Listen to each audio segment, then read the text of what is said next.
Hello everyone and welcome back to another video. Now it's the 1st of May today. There is so much that needs to be done on my allotment, so I better get started.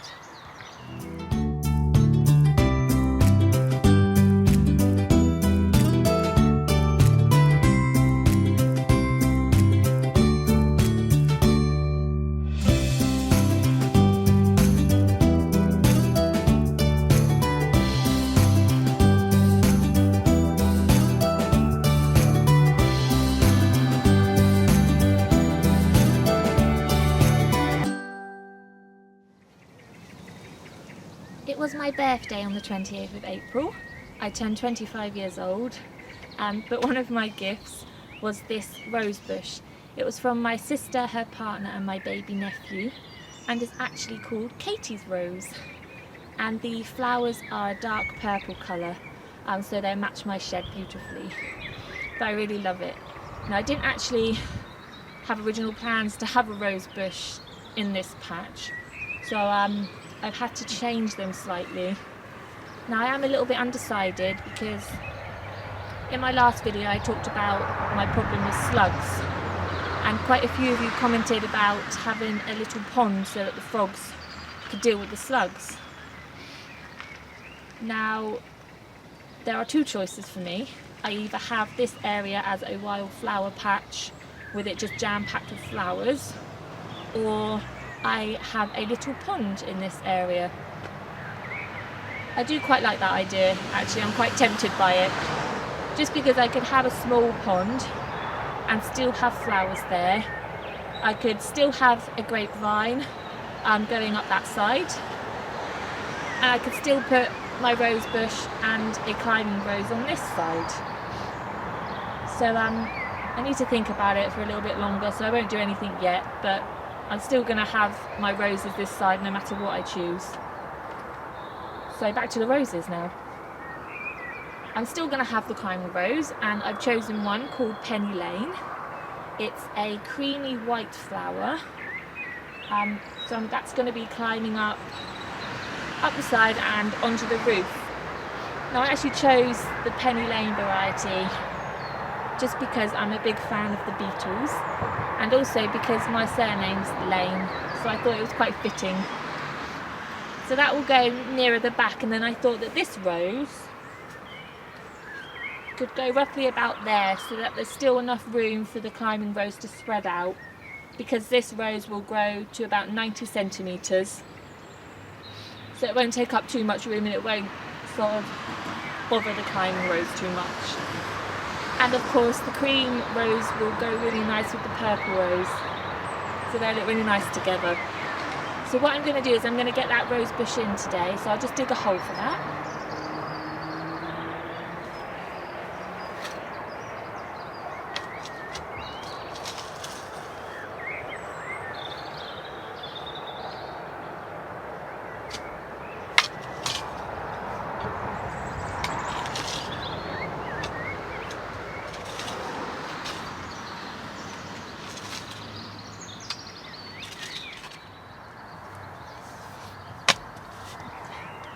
So you need to dig the hole about twice the width of the root system and about a depth of a spade. And then the next thing to do is to get a nice handful of compost, rotted down compost, just to pop in the bottom of the hole, just to give it some good nutrients, and then just get it out of its pot. Beware of the thorns. Now there's quite a good root system there. You can tease the roots gently just to get them started.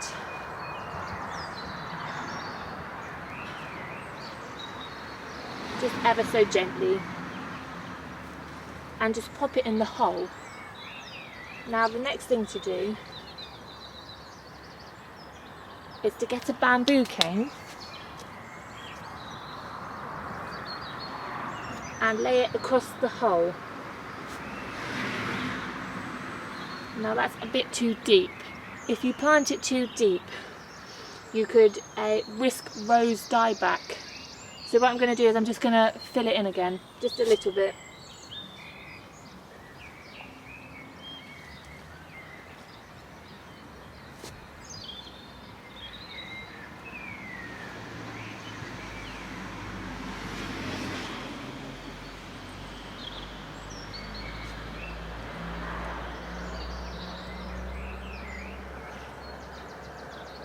Now that's about right, and you can tell because where the branches originate from the graft union, that needs to be level, so that's perfect. And then all you simply do is just backfill it.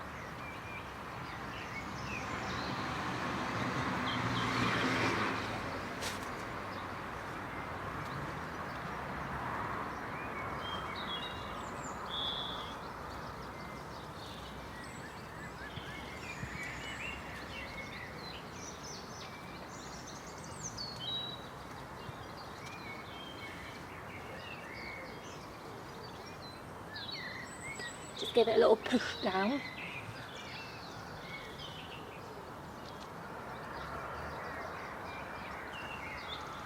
And then last thing to do is give it a little water.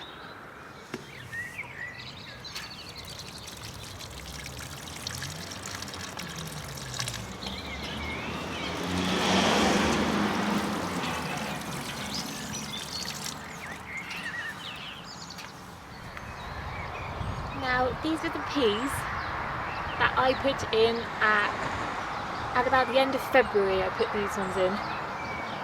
As you can see, they're a bit untidy. They are actually about 8 inches high at the moment.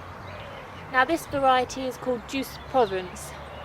Now on the packet it said that they didn't need any canes or any netting because they support each other. But what I'm going to do is I'm actually going to make my own support to put in there just to make it look a bit tidier, and because then it'll be easier to harvest the peas, which will be better, hopefully.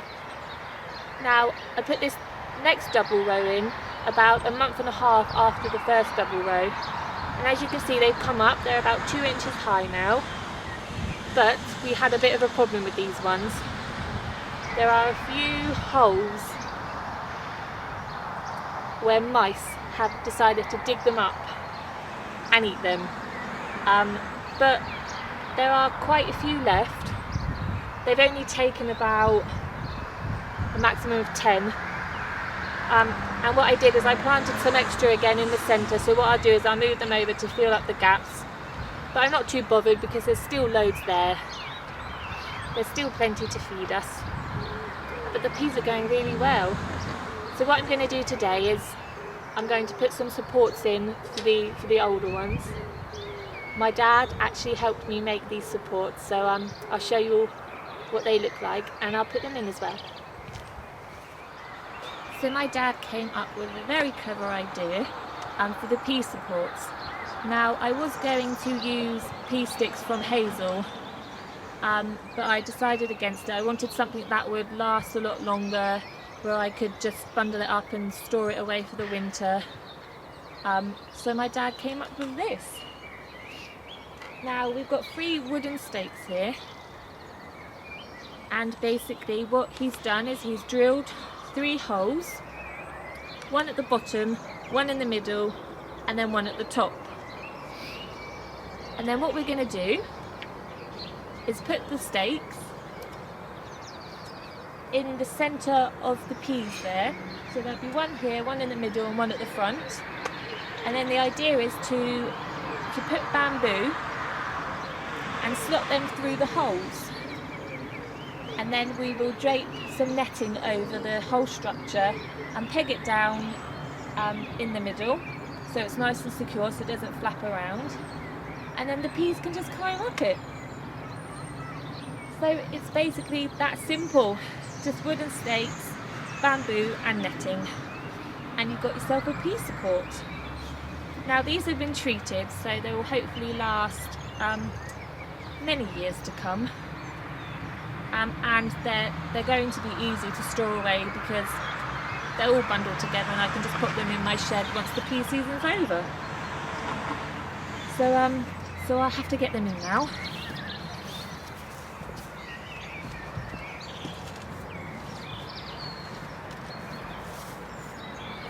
Now we've made them so that about a foot will be going into the ground, just so the whole structure's more stable then.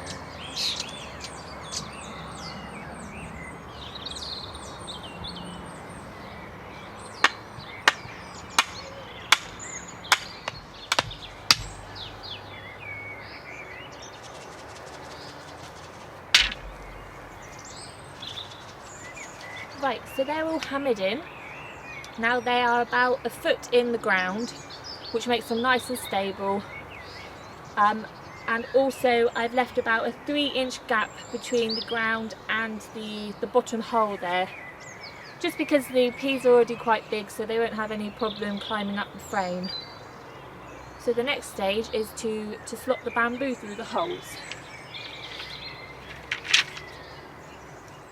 Now they don't sell bamboo in 3-metre lengths, or I can't find any in the local shop. So what I'm going to do is treat this frame as half. And what we've done with the middle post is we've put 2 holes instead of just putting 1. So there's 2 holes at the top, 2 holes in the middle and 2 holes at the bottom.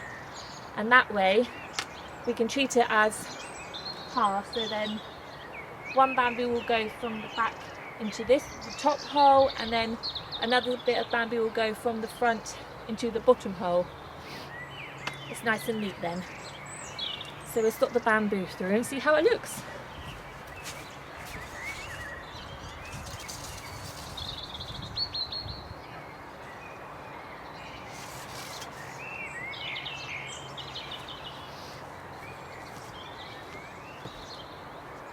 So there's only about 15 inches there. But what I'll do is I'll cut that off later, just so it looks a bit nicer. Right.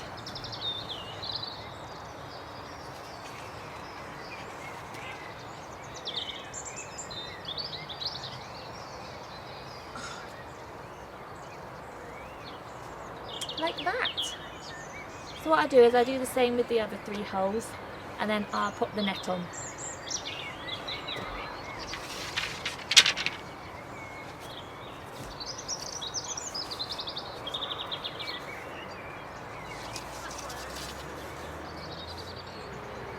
Right, that's all the bamboos in. Now I've left them a little bit longer. I was going to cut them down, but I thought that they look fine like that, and I can always use them to support other plants when I'm not supporting the peas. So I was going to put netting over. Now I've got this netting here. It's quite old and it's a bit holey, well, apart from the obvious holes. But as you can see, the holes are quite small. Now I could get some of the wider hole netting. I think it's called pigeon netting. There's some of the other allotment sites that have got it on, which would be easier to thread on, but I've had another idea, and that's to use twine. Now the idea is to just tie the twine on and zigzag it up and down, so that the peas, the tendrils, have got something to cling on to. And also, the good thing about that is if I use biodegradable twine, when the peas are finished and when the harvest season's over, I could just gather it all up and put it on the compost heap, and it will be a lot easier. So I think twine is going to be the way that I'm going to go with this. But I'm really happy with how it's looking. It looks really rustic, which is great. And also I think the twine will fit in more with my allotment rather than the nylon netting. So yeah, looking good. One of my dad's good inventions. So what I do now is I'll just put the twine on, and then that will be done.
that didn't take very long to do. I've tried to pull the twine as tight as possible without breaking the bamboo, of course. But the last thing that I'm going to do is to gently just put the peas through the bits of twine, just to help them on their way up the frame. Because they've got their tendrils now, it won't take them long to cling on to something, and I want them to go up the frame rather than all over the floor.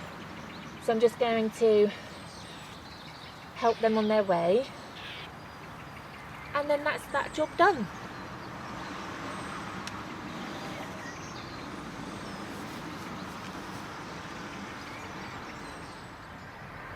So I finally got my old trough in.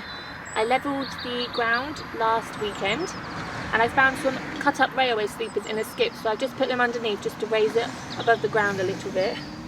Before I filled it up, I drilled some holes in the bottom just so there's drainage there when it rains, and it rains quite a lot here. So now it's ready for the tomatoes. Now I filled it with the compost bought from a shop, so it gets really dry quite quickly, and because we get the sun on this particular side of the allotment site, it shines all day here, so I'm going to have to make sure it doesn't dry up because it dries up really quickly. But it's time to put the tomatoes in finally. Now I grew these at home from seed. They are a money maker variety, and I grew them in these paper pots which have held up really well. I'm really pleased with them, but it's time for them to go in. Now it might be a little bit early, but I'm going to risk it. So they will go about 50 centimetres apart. So there will be room for 4 tomato plants in this trough, and then I'm going to put a gherkin plant at the far end with a little homemade trellis which just will lean up against the fence there. Now that's growing at home. It's only about 2 inches high so far, and it's just sprouting out its second leaf, so that's not ready yet.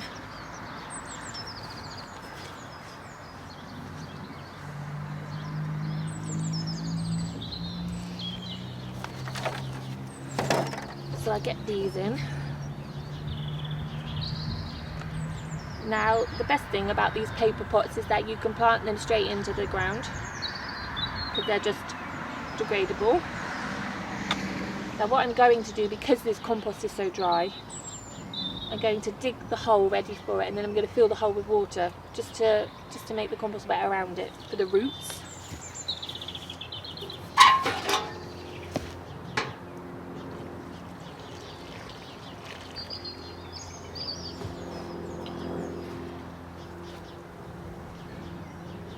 And then it's just a matter of popping the pot in, just so the stem is level,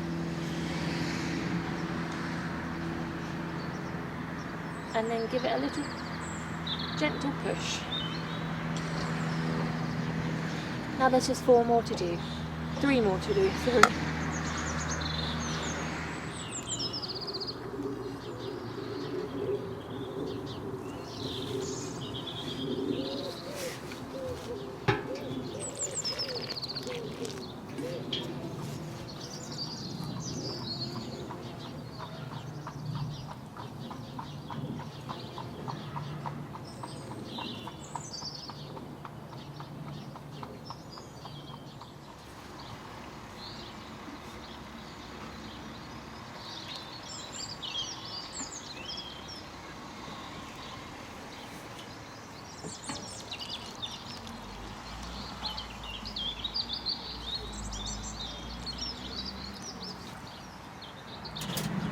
So I managed to tick quite a lot of things off of my extra long to-do list.